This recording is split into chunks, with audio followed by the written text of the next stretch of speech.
Residents in the greater Sudbury community of Falconbridge are still searching for answers after a black reddish dust covered the town. As CTV's Alana Everson tells us, now a family fun day had to be canceled. There's still a lot of questions that have gone unanswered, like what was in the dust that they're calling it. They're calling it normal dust, smelter dust. As a community member, I don't know what's in that, what long-term health effects. Imagine a country rich in resources, copper, cobalt, rare earth elements, something every industrial giant in the world dreams of right now. And now in the heart of this country, a plant that has been turning ore into metal for 7 decades, powering energy, construction, and transportation, is shutting down. Canada's last copper smelter. Silence reigns where furnaces once roared. More than 1,000 workers are out of work, and all because of the decision of one foreign giant, which decided that it would be easier, cheaper, and more profitable in the South to leave Canada so as not to spend hundreds of millions on environmental standards and find refuge in the friendly American market. But a few months later, the story took a turn. That very safe haven turned out to be a trap. Under the banner of national security, the U.S. imposed 50% tariffs on imports of copper and semi-finished products. And suddenly it became clear. Salvation across the ocean had turned into a costly trap. Production chains are collapsing, deliveries are delayed, prices are rising, and profits are melting away. Logistics are paralyzed, new environmental checks are multiplying, and the rules are changing right in the middle of the game. Everything that seemed free turned out to be unpredictable and dangerous. And what about Canada? Instead of falling into despair, the country that lost its last smelter did something unexpected. Where people usually look for someone to blame, they began to look for opportunities. The government announced that this was not the end, but a test of the economy's maturity.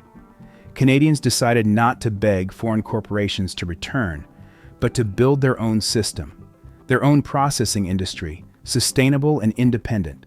In just a few months, a billion-dollar plan was launched.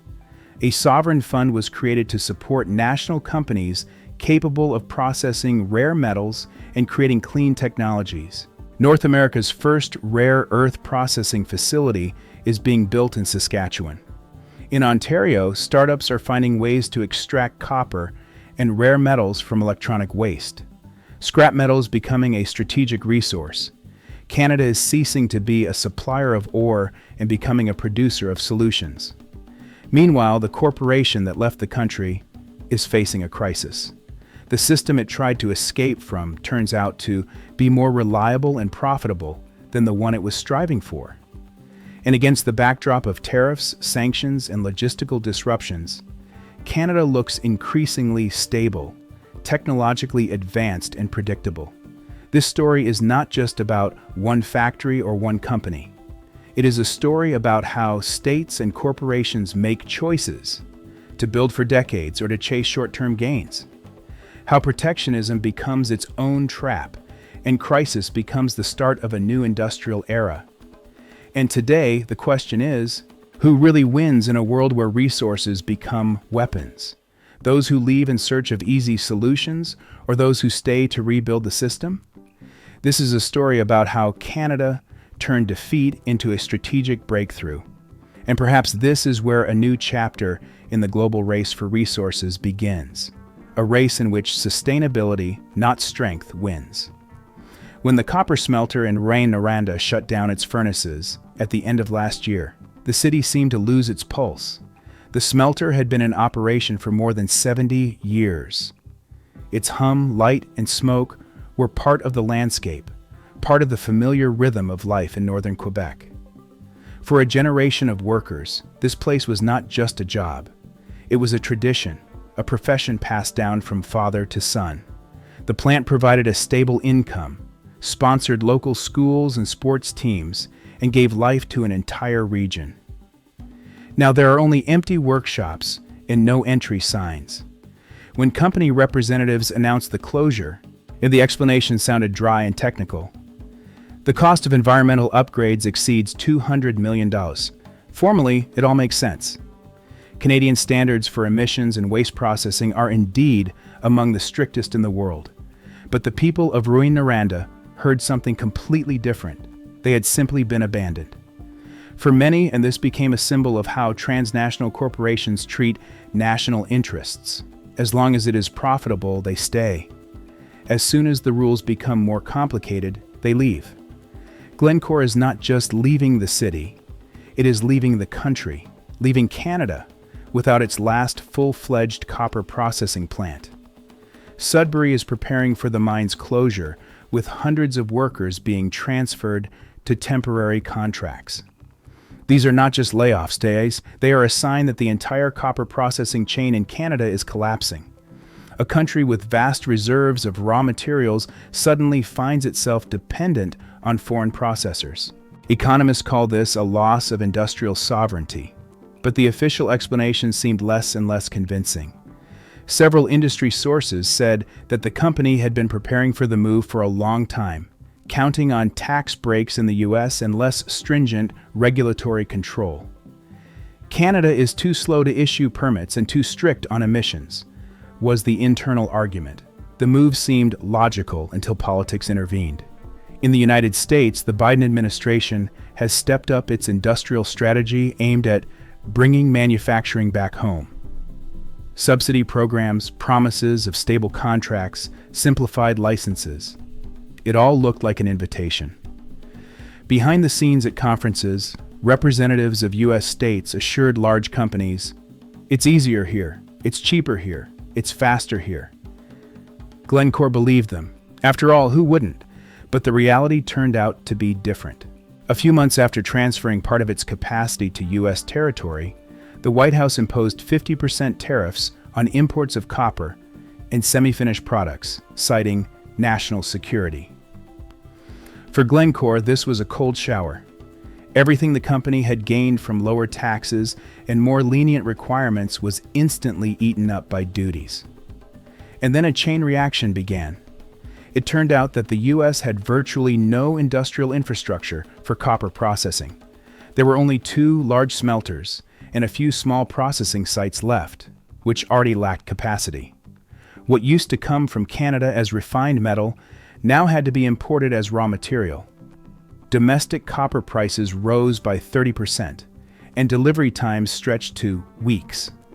For Glencore, logistics became a nightmare. Previously, trains carrying concentrate crossed the Canadian-American border in a day.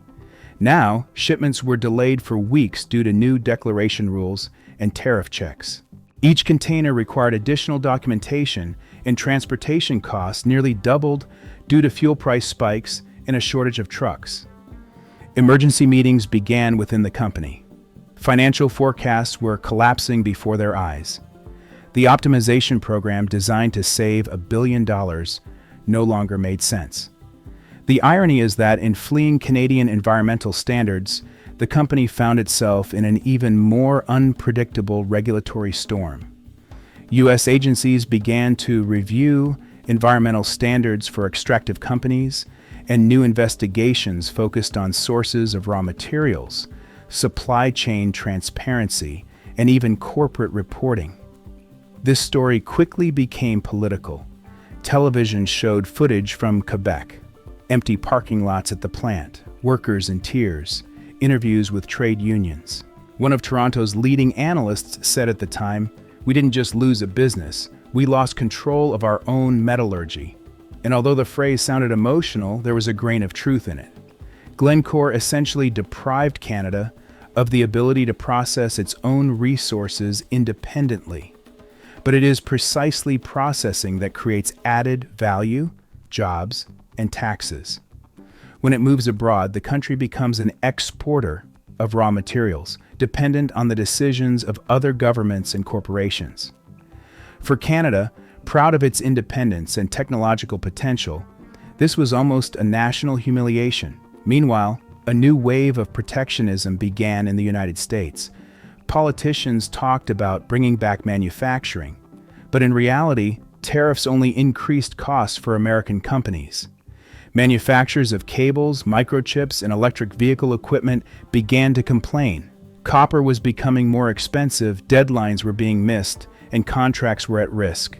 Some factories cut back on production, and a number of companies even considered moving orders back to Canada, where Glencore had just left. As a result, the U.S. faced what was called the reverse tariff effect. The policy, designed to protect domestic industry, hit domestic manufacturers. Automotive giants demanded that the Biden administration review the tariffs, while copper suppliers spoke of an unstable market. Against this backdrop, Glencore's reputation in North America deteriorated sharply. Layoffs began within the company, and plans for a new smelter in the U.S. were put on hold due to market uncertainty. The first quarter earnings report was the worst in a decade. The business press wrote that the flight from Canada has turned into a strategic disaster. But outside the corporate boardrooms, this was the beginning of a much bigger process.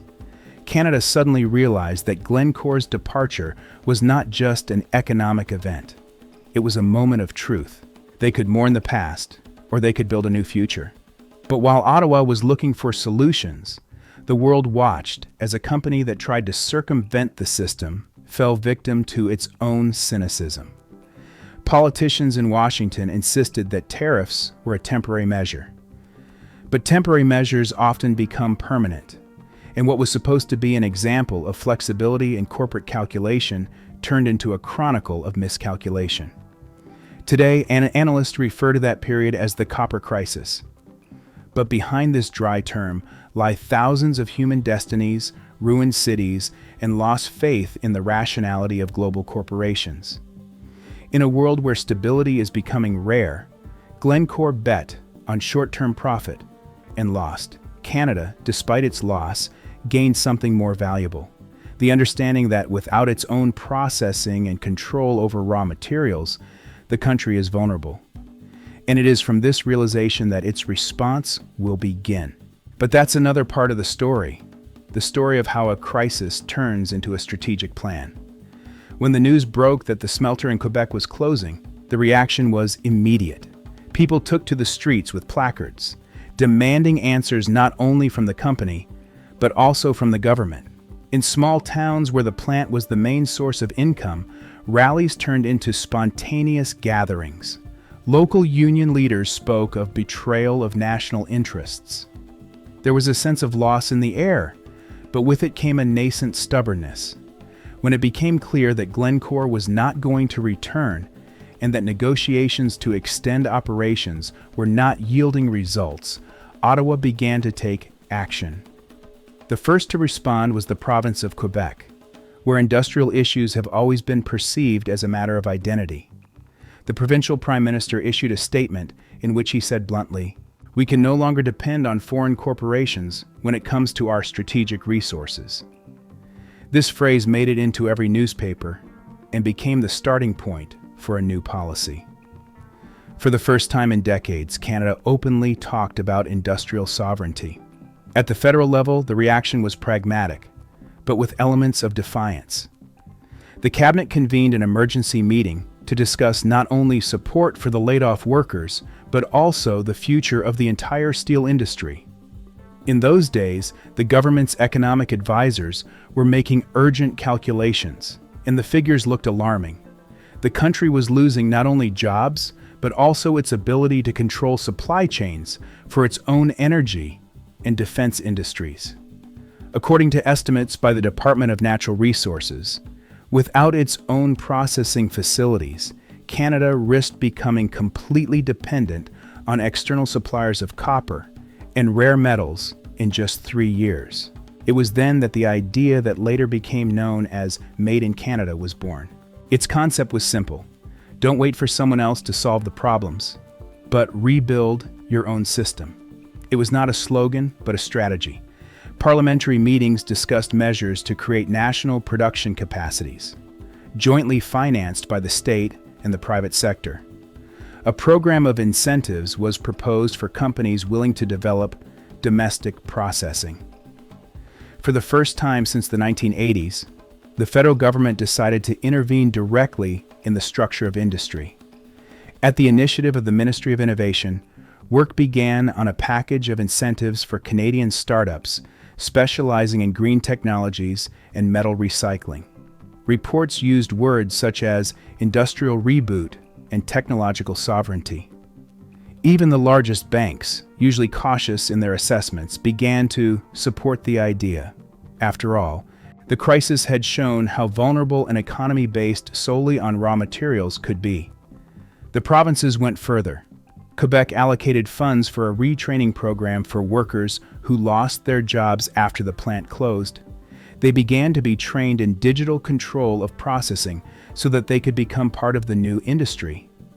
In Alberta, engineers proposed a project to modernize old sites for processing concentrates and electronic scrap.